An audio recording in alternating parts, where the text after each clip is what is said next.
मैं यही कहूँगी कि बॉक्स थिंकिंग नहीं रखें कि सिर्फ साइंस ही लेना है, साइंस में ही फ्यूचर है, क्योंकि आर्ट्स में भी सिविल सर्विसेज ही नहीं है, और भी बहुत सारे हम पॉलिटिकल साइंस एनालिस्ट बन सकते हैं, हम जर्नलिज्म कर सकते हैं, काफ़ी सारी बड़ी दुनिया है। और उसी को देखकर अपना इंटरेस्ट चुनें और सिर्फ एक भेड़ चाल को नहीं फॉलो करें। लोकसभा अध्यक्ष ओम बिरला ने भारत की सर्वोच्च संस्था संसद में लोकसभा अध्यक्ष के रूप में अपनी विशेष कार्यशैली के जरिए एक विशिष्ट पहचान बनाई है। वहीं दूसरी ओर लोकसभा अध्यक्ष ओम बिरला की बेटी, छोटी बेटी अंजलि बिरला, जिन्होंने भारत की परीक्षा आईएएस में उनका चयन हुआ है, और उनकी सफलता के पीछे क्या रहा है उनसे आज जानेंगे। ओम बिरला की बेटी अंजलि बिरला आज हमारे साथ हैं। हम उनसे जानना चाहेंगे कि आपके पापा भारत की संसद लोकसभा के अध्यक्ष हैं और आपका आईएएस में चयन हुआ है, आप इसको किस रूप में देखती हैं? ये जी, जो सिविल सर्विसेज एग्ज़ाम यूपीएससी की सेकंड लिस्ट आई है, तो उसमें बहुत ही खुशी हो रही है, एक्साइटमेंट हो रहा है, और जो भी सर्विस मिलती है, जो भी पोस्ट मिलती है, उसको पूरी रिस्पॉन्सिबिलिटी के साथ और तन मन से निभाऊंगी।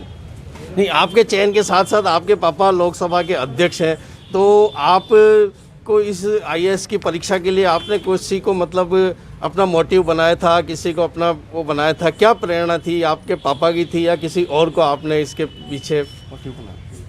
जी, पापा तो बिल्कुल है ही, सही मोटिवेशन ही है। वो तो 18 घंटे काम करते हैं स्टार्टिंग से ही। जब पापा एमपी थे तब हम प्रिपेयर कर रही थी मैं सिविल सर्विसेज के लिए, और तब मैं अगर 12 घंटे पढ़ती थी तो वो 18 घंटे काम करते थे। तो हमेशा ऐसा कभी, मतलब वो पापा तो है ही सबसे बड़े मोटिवेशन। नहीं, आपके पापा को आपने आदर्श मान के उसकी तैयारी की, या किसी और को भी आपने आदर्श साथ में माना जिससे आपने प्रेरणा ली हो कि मुझे आईएएस बनना है? जी, पापा तो है ही, पापा ही आदर्श रहे जिनसे प्रेरणा मिली कि अगर पापा इतना कर सकते हैं दूसरों के लिए, तो हम भी कुछ अपने पैरों पे बन के दिखाएं। पापा शुरू से राजनीति में रहे, कई आईएएस इनसे अधिकारियों से उनका पाला पड़ता था, उनके आसपास होते थे, तो आपको तब भी कुछ अपना लक्ष्य चुनने में आपने कुछ ठान ली थी क्या कि मुझे भी आईएएस बनना है? मतलब कुछ ऐसा कुछ रहा क्या? पापा ने ही पुश किया था कि ये सर्विसेज के एग्ज़ाम्स देने चाहिए, और फिर कॉलेज के बाद मेरा भी रुख रहा कि सोशल सर्विस में जाना है, तो इस कारण से मैंने सिविल सर्विस शुरू से इच्छा थी कि मुझे। तो पापा की किसी तरह से मदद मिली आपको इस आईएएस बनने में, कहीं भी पढ़ाई में, स्टडी में कहीं? पापा तो मोटिवेशन थे, फिर मम्मी और मेरी बहन, और उन दोनों का, वो दोनों स्तंभ थे पढ़ाई के। आईएएस परीक्षा के लिए आपने किस तरह से मतलब तैयारी की, आप थोड़ा सा बताएंगे? क्या आपका वो रहा? जी, 10 से 12 घंटे आप अगर कंसिस्टेंटली पढ़ें, चाहे आपको बुखार आए या कुछ भी आए, तो डेली कंसिस्टेंटली आप पढ़ें, तो फिर भी मतलब चांसेस रहते हैं, लक फैक्टर तो रहता ही है, बट अपना फुल देना चाहिए। आफ्टर चूजिंग कि हमें करना है, फिर नहीं सोचना चाहिए कि इतने जितना ज़्यादा कंपटीशन है कैसे पढ़ाई होगी, और अपना कोर्स खुद डिसाइड करना चाहिए।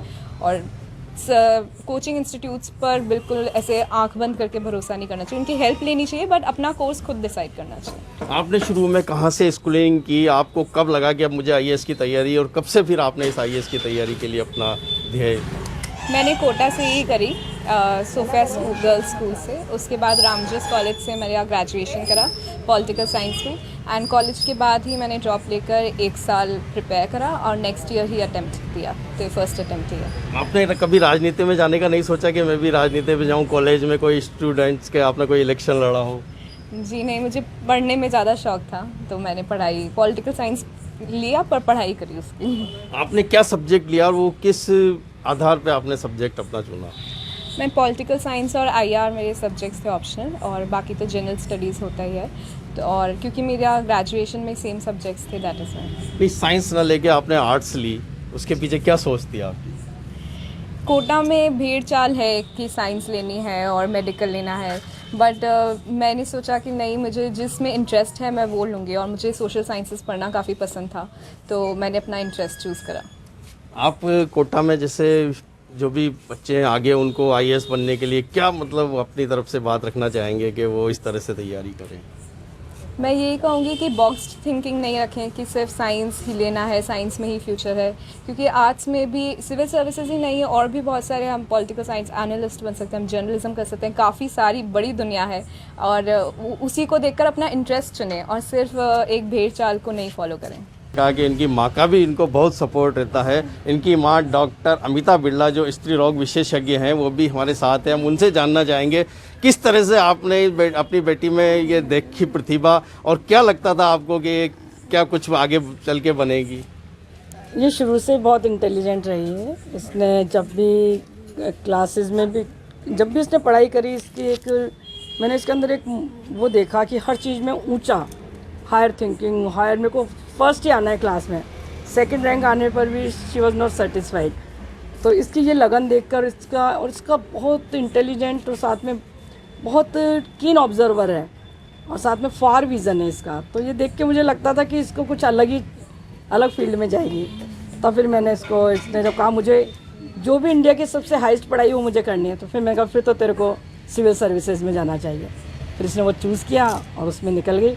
पर बस हमारा मोटो सबका एक ही था, तीनों का, इसकी बड़ी बहन का, मेरा और अंजलि का, कि हमें सिर्फ एक बार एग्ज़ाम देना है। If you selected in once then it is okay, otherwise leave it. इसके लिए ओम जी बहुत नाराज़ हुए, बहुत उन्होंने कहा कि नहीं ऐसा मत करो, एक बार में नहीं। मैंने कहा नहीं, एक बार, क्योंकि मुझे पता है बच्चे ने कितनी मेहनत करी, रात दिन कितना पढ़ना पड़ता है, कितना लगना पड़ता है, और क्या इन्हें इसका खाना पीना सोना उठना सब भूल गई थी।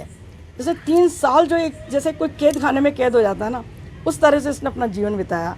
तो वो देख के मैं बहुत घबरा गई थी। मैंने कहा नहीं, एक बार में एक से ज़्यादा इस तरह का जीवन बार बार के लिए अपन नहीं जी सकते हैं, पर भगवान ने। अंजलि शुरू से एवरेज स्टूडेंट थी या शुरू से टॉपर थी, पढ़ने में ब्रिलियंट थी, या बाद में इनका नहीं, she was extra ordinary since starting. She is extra ordinary, she remains first in the class.